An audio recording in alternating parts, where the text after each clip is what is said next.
Hello, my name's Joey. Hope you're well. Welcome to my tour of props and artefacts, whereas literally today it literally will be that. Now, if you hear around the camera some guttural sounds, perhaps burping, perhaps some passing of wind, that's not because this is being filmed by a caveman. This is being filmed by my other half, who's actually carrying my son in, I'm going to call it a papoose because I'm not quite sure what it is. And so he might be making some guttural sounds halfway through this. And if you hear someone passing wind, that's not the cameraman woman. Right, so a few years ago, my other half asked me, did I have any muses? And I didn't really understand what she meant by muse. And I kind of said, no, not really. Well, of course, here is a massive shrine to my muse of Indiana Jones, the Mummy, and anything historical, 1930s, 1920s, that kind of business. Even beyond. So, roughly, we've already spoken about the Indiana Jones stuff. We've got a 1880s pattern cavalry sword there, British cavalry sword, that's genuine. We've got a Cossack sword from 1934. What's very interesting about is the Cossacks, there wasn't enough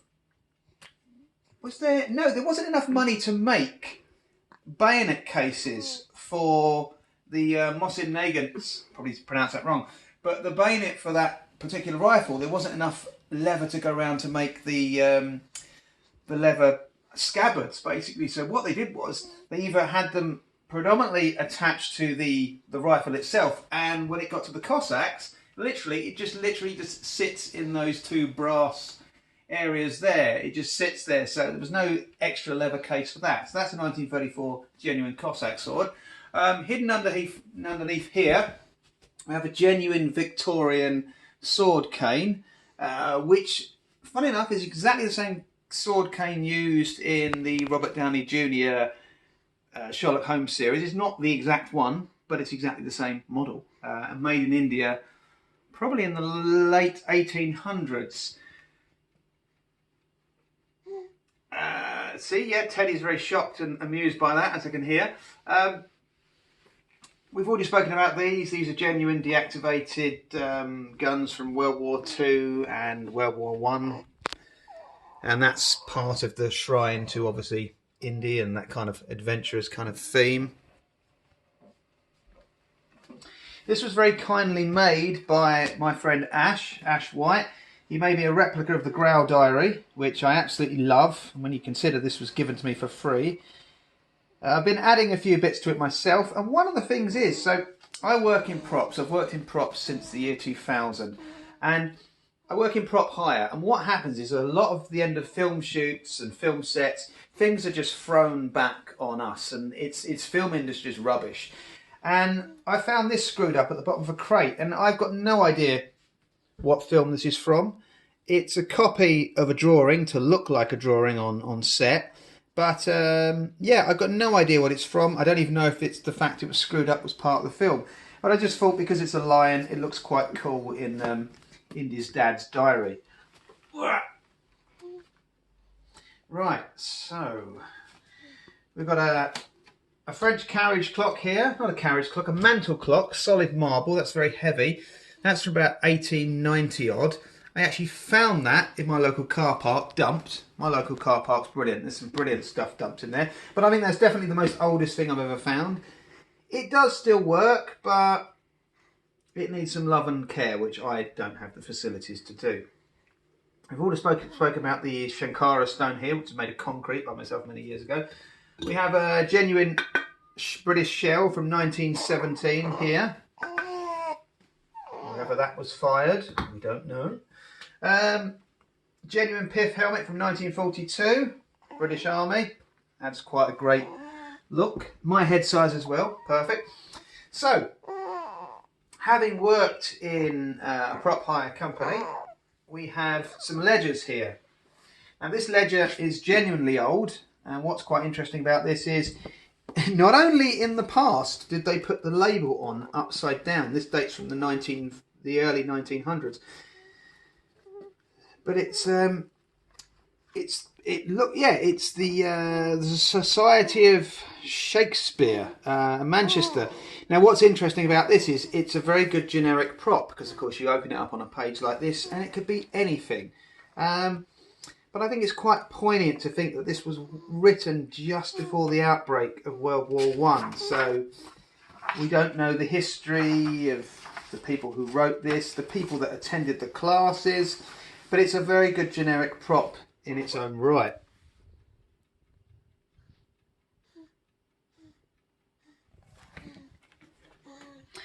Now, underneath here we have a vintage photo album, which I also got from All Props. And that's absolutely amazing because there's somebody's family history here that will never know who they were. And they went through World War One. They look like they were quite rich because there's some of the holidays they went on, quite lavish for those times. You know, lots of drawings in there. And one of my favourite things in there is the very first page, or the second page. Here we go. A letter that was sunk by a torpedo on its way to England. And obviously they got it in the end. But what a great little piece of history. No, you don't know that, Alexa, because it's history that we'll never know. Got another ledger here. Now this is lovely. What I love about this ledger is it's got the British coat of arms on there. So at one stage it was genuinely some kind of very, very high important ledger. Love the fact that in the past it was black, but over the years look, it's just gone to brown. Now, because props are regurgitated so much, particularly if they come from a hire company, they're going to have a very long life in film. So this ledger has first of all, pardon me, doubled up as a French cooking book. Now, what's happened here? Oh, yeah. What's happened here is they've cut out these images to look like from a distance it's actually been hand drawn. Now a little trick, oh actually they've done it here we go. And the trick they've done to make it look less contrast between the page, they've used some scissors that just feather the whole edge of the cutouts. So it just kind of gives that image from a distance that somebody's drawn this. This ledger's been used in so many films. I've used it myself to document a lot of my artifacts as well. It's been used in a Munich trial by the looks of it. It's been used in a court case. But my favourite use of it, which I'd love to know if it was from The Mummy, but I'll never know. It's actually been used to write hieroglyphs in, studies into the Egyptian hieroglyphs. So that's very cool. Differing pages. There we go, another one there. So yeah, probably I have a feeling probably more used maybe in a documentary about Howard Carter. Who knows? That's the feeling I get from that. Another ledger. Nothing particularly amazing apart from it's now a photo album. Well, there we go. But I wanted it to be look the part. Oh, now this is amazing. This was £20, and I think the reason it was so cheap, not only was it because it was falling apart, but it came from a charity shop where a majority of the customers are OAPs. Now this is very heavy, so I imagine half the reason it was so cheap is I couldn't really imagine, no insult intended, but this is bloody heavy for me, so I couldn't imagine many OAPs, I say MPs then, but I couldn't imagine many OAPs wanting to lug this around. So I restored this whole thing because the cover had come off, the spine had broken, so this is all canvas covered in wood glue, makes it really nice and solid. And one of those, I'm going to put it down here and just show you how beautiful it actually is. It was given to a family in 1852. I was going to say 1814 then, but 1852. And this is very, very Indiana Jones, Raiders of the Lost Ark. You can actually find an image. Here we go. Yeah, there's some amazing things in here. Now, the size of this Bible, it was definitely a church Bible. So this would be on a big altar. I don't think you'd have this as a family Bible. I think it's too big for that. So this would live on an altar, and you'd give your sermons and services from that. So that's why it's so massive as well, basically. That'll be why. So what I'm going to do is I'm going to open up the actual writing desk. The writing desk isn't a genuinely old writing desk, probably made in the it's made in the 1960s, that makes it old now, but it's not genuinely from the period you'd imagine. So here we go. It now serves more of a practical use than a dressing use. I used to have it dressed up with period bits and pieces and paper and all that kind of business, but now it's more practical because I love vintage binoculars, and I kind of wanted to keep them all in one place. So we've got some World War I German binoculars. We've got some late 1800 binoculars, and what I love about these is I think these just pull out, literally just to shade the lenses from whatever glare. Very, very good magnification for their age. It's amazing. These are late 1800s binoculars as well, made in Britain.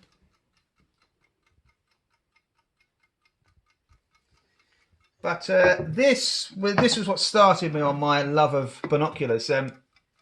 These used to be in the caravan, my grandma, and down in Brighton. Every time I used to go and stay with my grandma in the caravan, I used to use these binoculars. And they're they're just on the outbreak of World War II. The British Army, they're 1938.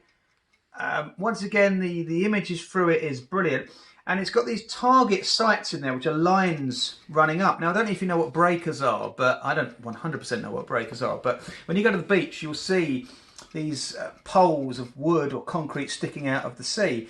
And it's all to do with the waves and to stop the wave, to kind of stop the flow of the waves, that kind of thing. They're called breakers. I think they're called breakers. And I remember looking through these as a kid, looking up at the sky, and going, wow, being absolutely fascinated that I could see that far. I could see the breakers, but no, they weren't the breakers. They were just the lines of the sight in the actual lenses themselves. So that's my fond memory of that. This tiny little German clock ticking away there still works. I found that in a charity shop. I used to carry that around when I was dressed as Indiana Jones as a means for him to tell the time in my head. Right, so just quickly, this is a genuine old calendar, desk calendar. It was going to be hired to go on Captain Jack Harkness's desk in Torchwood, but annoyingly in the end they didn't take it. So that was one of the things I eyed up straight away. When I left the first hire company I worked for, my boss said, take what you want, don't show me, just take it. He was retiring, he was selling the business. So they've got some amazing bits and pieces. So it's a shame that never made it to Torchwood. I'd love to have said that was on John Barrowman's desk, but unfortunately not. Very nice old horn magnifying glass there. Very, very Sherlock Holmes. Very, very period. And genuine horn as well. So that's pretty cool. I should really be putting this stuff back where I got it from, but I'm sure I can remember it. Various little things here. Tiny miniature samurai sword letter opener. Very, very old ink pencil pen there. Ink scribe, more like it. Another little letter opener. That was actually bought by my mum's brother Tommy, who's sadly no longer with us. He bought that for my nan after he went on holiday, his first holiday. There's the clock key for that French clock, but it doesn't actually do anything. It will go in, but it won't actually wind, so I don't want to force it. I think this is another letter opener. I'm not entirely sure. It's a tiny little sword. It's made of copper. This is what's known as trench art. This came from All Props as well. Now, this is a genuine article because of a lot of prop hire companies. Obviously, you get made props, but then obviously you get things that are genuine. And a lot of the stuff would have come from house clearances, dumps, you name it, offices, even maybe antique shops. So this is a genuine piece of trench art. I don't quite know the badge there, what regiment it belongs to, but basically it's a shell that has been turned into a pen pot. Very likely World War I by the looks of that, so made after World War I by a soldier. I love history, by the way, that's probably pretty clear. So what have we got here? Just more vintage items. My granddad's last cigar that he never had. My nan gave that to me many years ago. There we go. It's just in there for a bit of period look. Just another little period box. There's some the Sanskrit pieces of material from the Temple of Doom. I made these many years ago. I just keep it in there, really. I made that one as about 20. It was actually out of a pair of my old Indiana Jones trousers at the time. Once again, Ash White kindly made me a version as well, which I've got here. There we go. That's quite nice. So I just keep that in there. I like the look of this. It's just in there because I don't know where else to put it. This is actually an official replica of David Tennant's diary when he was he became human in Doctor Who. I love that. I think that should be recreated like the Henry Jones diary, because I just think that's brilliant. We have a genuine World War I diary here, which is pretty interesting. It is not so interesting in the information in there. It's mostly ranks and numbers, and sadly ranks and numbers crossed through. But the most interesting thing in here, there we go, little drawing of a gas mask there, which actually the more I look at it makes me feel like this is a World War II diary. But everything about it seems to be World War I. I'm not entirely sure. Don't know. It might be someone learning the history of gas. It's dated 1915 in many entries, but that gas mask looks World War II, but maybe it's World War I. A genuine floor tile there from an abbey, the ruins of an abbey, from 1178, destroyed by King Henry VIII in 1525. So thanks for that, Henry, because I've got a piece of history now, thanks to you. Various bits and pieces. This is very, very interesting to me. So it's a butter knife. Oh, it's brand new. Look at that. That was made yesterday. But what for? It's another film prop, and I don't know if this was made on the Royals or something like that. Because the thing that got me, it's a brand new knife, yet it's stamped George Rex, which of course is King George. So it made me wonder if it was a production like King George or the Royals, where they really went that far to actually make the cutlery. I know they did that on James Cameron's Titanic. They made cutlery. They made every detail so perfect. So maybe that was from that. I don't know. But it's definitely not made in George Rex's time, because there is not a single piece of rust or patina on that.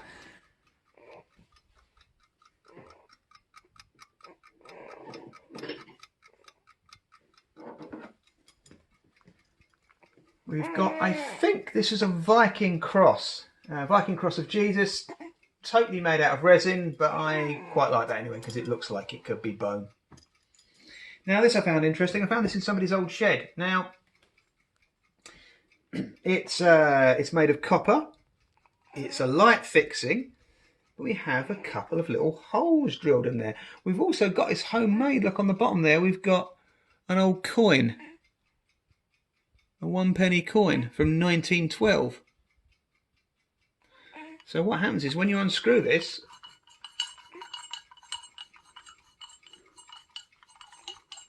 take your time to do it, I tell you. There's the bulb. So it makes me wonder if this was in an air raid shelter and that was for blackout purposes. So obviously once that's on there, you can only see a little flicker of light. Indie style books coming up now. So we've got King Solomon's Mines, old 1800s. Egyptian art, monuments of Upper Egypt. These are all books from the Victorian era, the early 1900s. This book I absolutely love because it's all about Egyptian art. But look at the back. The enthusiast of the time has put in paper clippings from the different discoveries in ancient Egypt. So that was the reason I bought this book. Was this? That's just brilliant. Those clippings are dated 1927. So it's very kind of Rick and Evie, the Mummy there as well. Digging Up the Past, 1930s. That's a very kind of indie looking book to me, I think. Maybe a little bit simplified for Indy, but there you go. How to observe in archaeology. There might have been a few pointers in there he found interesting or maybe disagreed with. This is very The Mummy. It's basically the Egyptian heaven and hell. And what's lovely about this book, look how rough those pages are. The reason that is because you can see how rough they are. A lot of times old books were just, you had to separate them, you had to rip them to open them, or they, you know, just it's not made as well as some of the other books, but that's very cool. Getting on now a bit more to Raiders of the Lost Ark, The Last Crusade. We've got the book about the Crusades, the days of St. Anselm. Mastery of the Air, I love that because it's just it's about basically mankind flying. You know, it's a very old book. And this is brilliant. The History of the Holy Grail, 1902. Shame we don't have the cover to this book, but I actually found this again, and look at that. What a beautiful illustration. That's almost straight out of The Last Crusade. Look at that. It's the drawings. The drawing quality is the quality of Henry Jones. Now these are very interesting. I don't know if anybody knows what these are, but I absolutely found these fascinating. I'm just going to quickly get a piece of paper. He should have done this earlier, he says. Right. Oh, well, I have to sacrifice a nice bit of card. So basically, these were a way of putting your stamp on things. So we press down on that. I love these. There are so many people. Some people own these and don't even know what they are. I've seen people use bigger versions for door stops and things like that. So here we go. Then of course we take it out, and we've got. Just about pick it up. Yeah, basically we've got a stamp. We've got a seal basically there. You might not be able to see it, but that's basically now sealed. I think it's, what is it? Flying Dragon, Florida, 1958. Whatever that means to anybody. This used to be my dad's. It's very, very solid brass, I think. It's a little devil kneeling on one leg, standing on one leg, and I've actually made a little reference to that in this book. There we go. It's a kneeling devil known as the Lincoln Imp from Oxford. It's a carving in Oxford, and the story was that, I don't quite know the full story, but the devil went into the church, the angel zapped him, and that's exactly how the poor bugger ended up. Now I shall end with the very, very last pile here. I'll have to tidy this all up afterwards. Very, very last pile. So, we've got a very, very battered case containing Indy's glasses. I used to carry these around with me in my Indy cosplay. I don't really do that anymore. I've kind of lightened up what I carry now, really. So this little pile. We have a soldier's paybook from World War II, British Army. Very, very interesting. Shows what he was issued. Lots of little things in there of interest. What's quite interesting about this as well is how it's been folded. It's literally been folded in four into a very small shape. Passport from the 1930s. This man really got about. His name was... I can't see his name now. Oh well. But anyway, it says he was an actor, but then he was changed to a police constable. And he spent a lot of time going backwards and forwards to Palestine in his time, all the way throughout the war. He's been to many places. Yeah, and so I don't know whether or not he genuinely was a police officer or he added that on afterwards as a joke. Here we go. His name is Mr. Reginald Charles Cornish.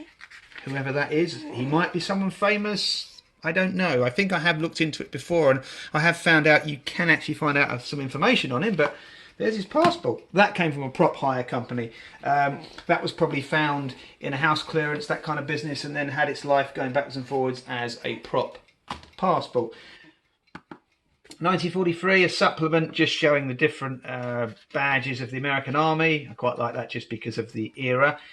Now this is quite interesting. World War II German uniforms. Now, it looks like an enthusiast book, but actually it's written of the time, and it's intelligence all about German uniforms as much as they know. So to educate the people on the opposing side, you know, what to look out for, what uniforms were what. So that's quite interesting. National identity card, that's an English one. Now we have here World War II German passport. Now what I find interesting about this is the fact that the entire book has been ripped in two at one stage in its life. And I like to think that's an ally, maybe just ripped it in two after it was, I don't know why. I don't know why would you rip it in two? Just, I don't know. Don't know really, but I for some reason like to think it was an ally doing that after finding the papers, German prisoner, that kind of thing. Another German passport here, and we've got the guy in there. There we are. And what's very, very interesting you find with a lot of Germans, see the big scar on his cheek there. A lot of people in Germany at that time, fencing was a sport. I think it was taught in schools. I could be wrong there, but that's why you see a lot of Germans with scars, because fencing was taught in schools. So yeah, and you know, scars always make someone look more threatening. But my dad always used to famously say, if you've got scars all over your body, it just means you're slow. So that actually makes more sense. It makes a scar less threatening then, doesn't it? Surely someone without any scars is a lot faster. Like someone like Bruce Lee probably didn't have many scars on him. This is just my mum's dad was in the fire service in World War II, and this is literally just a drill book. This is all about the do's and don'ts of being in the fire service, training, blah blah blah. So that would have been through the Blitz. Mr. Bates, which weirdly enough, Bates is my dad's side of the family name. Now this is quite interesting. This is personal protection against gas, 1936. Now, Raiders of the Lost Ark was made in 1930. Was set in 1936. There's always a debate that Indy's bag wasn't correct for the period, but this is 1936, and we have here a policeman wearing the same bag that Indy had. Now, I know there are different marks, different eras and manufacturers. This doesn't have the little disc on the side, but there is another picture in this book. Here we go here, which you can just about make out the little disc on the side there.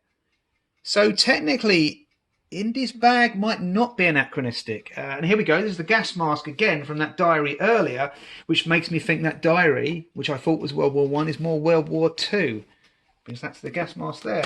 We've got a little reproduction Sten gun instructions here. I own a deactivated Sten gun. I got that when I was 14, so I thought that was quite interesting. Fake German passes from film sets. So literally just this one's completely blank. This one has some information in it. Now, Kgb Files here. These are genuine. There was a company that were offering these a while ago. There were supposed to be records the KGB kept, and the usual thing. Apparently, they were all destroyed. Well, clearly not. So that's that.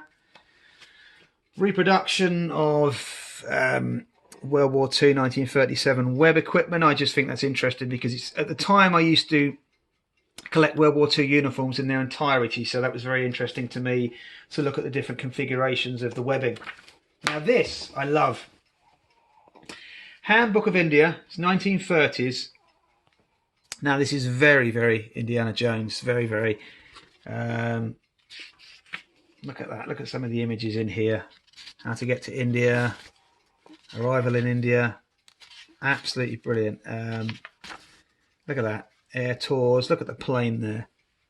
This is very Indiana Jones. And I love the back. The etiquette at the back here. Here we are. So you've got your house in India. You want your lawn mowed.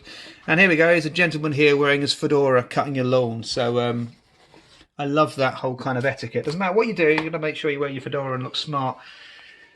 Defensive measures against gas attacks, 1917. Now, what you can learn about a lot of these things, once again, is the way this has been folded. Folded in four, that way and then that way. Folded to fit in a pocket, a small pocket. And one more thing on that little pile. Once again, so restricted information. I'm sure this is declassified now because it's from 1942. It's about a microphone. Now what's interesting here is it's one of those throat microphones that works off the vibrations of your throat, which I always used to think was quite a modern thing, but clearly not. Once again, you see the dark pattern here. That's where it's been folded for years like that. But I found that a lot working at all props, that a lot of vintage levers, a lot of vintage letters from the 1930s, 20s, early 1900s, are all folded in this way. Folded like that. So it was probably an etiquette to fold your letters like that. I do find that interesting, that how they were all folded. Right, I promise we are near the end. Another film prop. I'd love to know what it's from. It's a diary of someone keeping lab rats, and the classic kind of film prop. It's the same information regurgitated all the way through. Would have been quite. I know, yeah. It looks like you're going to regurgitate in a minute if we're not careful. Would have been quite an expensive prop to make, because of course this has all been bound together, and it's the same pages regurgitated. Here we go. There's that mouse again, and I'd love to know what this is from. I've got no idea. This ended up in my hands because, of course, once again, it's just dumped at the end of a film set. They got no more use for it. So yeah, that would have been quite expensive to have made. But as I say, I have no idea what that is from. Period books. This was my nan's old book when she used to own a flower shop in the 70s and 60s. So it's just a nice old period book. The book's actually older than that period. This is known as a noisy cricket. Oof, exactly, yeah. Was it the D-Day landings? Once again, you can shoot me down and tell me the correct thing, but I think the D-Day landings, called a noisy cricket. The Allies were given these, so if you heard a rustle in the bushes, you'd click it, and the other person would click back twice to let you know it was an ally, or maybe it was the other way around. That's a reproduction, but I always thought it was quite cool. Back in my... I still believe in UFOs and ghosts and all that business. So technically, this is like my own Grail diary. This is all my kind of ideas and theories that I put together back in the early 90s. It's your cryptozoology collection. And also I love anything, still now, if I find a newspaper clipping which is very X-File-y or, you know, literally mysterious, then I'll cut it out and keep it. Because it's quite cool to think, technically the last sighting of a werewolf was the 16th of May 2016. Very cool. And the irony is I had one growing up too. Oh, right. I thought you said you had a werewolf growing up. A book like that. The Knives of Indiana Jones by absolute chance. Now, this is a British World War II soldier's knife. It's very, very stiff. I actually cut my finger open on that. I used that at work. I thought it would be quite cool to use a World War II knife, but then I almost sliced the end of my finger off. Mutt's switchblade from the Crystal Skull. It's not the genuine article, obviously, but it is a genuine switchblade from that era, but of course it's broken. You have to prise that open with pliers to get that out, but it's quite cool to think that's the same knife Mutt had. Just by chance, my uncle gave me this knife when I was 14, and he said, look, it's an indie knife. And we just kind of joked about it. And basically, it wasn't until a couple of years later that I looked at Indiana Jones when he cuts the rope with Marion, and I thought, bloody hell, it's exactly the same knife. Okay, there were slight differences, but Indy's knife. Now, I'm promising we're getting to the end, the very last pile. Right, so we have a letter here, Lord Loxley. I don't know if that is from... Oh, what's it called? Downton Abbey? I don't know. I never watched it. This is lovely. The Cook's Nile Service, Egypt. This is all the murder, all the suspects. It's murder on the Nile, isn't it? Aircrew Poirot, which I'm pronouncing wrong. I've always wanted to see if this is from the David Suchet series, which I think it is, but it never made an appearance, so I'll never know. But that's all Poirot's working outs of where all the suspects were. So that's a genuine film prop, but I'll never know what it's from. Lovely old map of the Roman Empire from, I think, the early 1800s. That should be framed, really, not for me, but someone who's interested in the Roman Emperor. Maybe the Roman Emperor, but the Roman Empire. Probably my brother, really, because he's a professor of Latin. So, beautiful old piece here of carriage clocks you could buy and stopwatches if you were lucky enough to go to the Franco-British exhibition in London, 1908. There you go. There's your nice pamphlet there of what you might want to buy. Map of India, 1858. And I had these old Victorian encyclopedias, and they were massive. There was about, I don't know, maybe 10 feet of them, more than that. And they were good, but they stank, they were old, and they took up too much space, so I got rid of them. I gave them away, but not before taking the best pages out. So, of course, here we go. We've got a lovely Victorian drawing here of the human anatomy. Very, very cool. And some great Victorian drawings of hieroglyphs and Inca markings. Now that is it. I always famously say that is it. I'm cutting it short because it's long. Anyway, look after yourselves and see you soon with a much shorter video.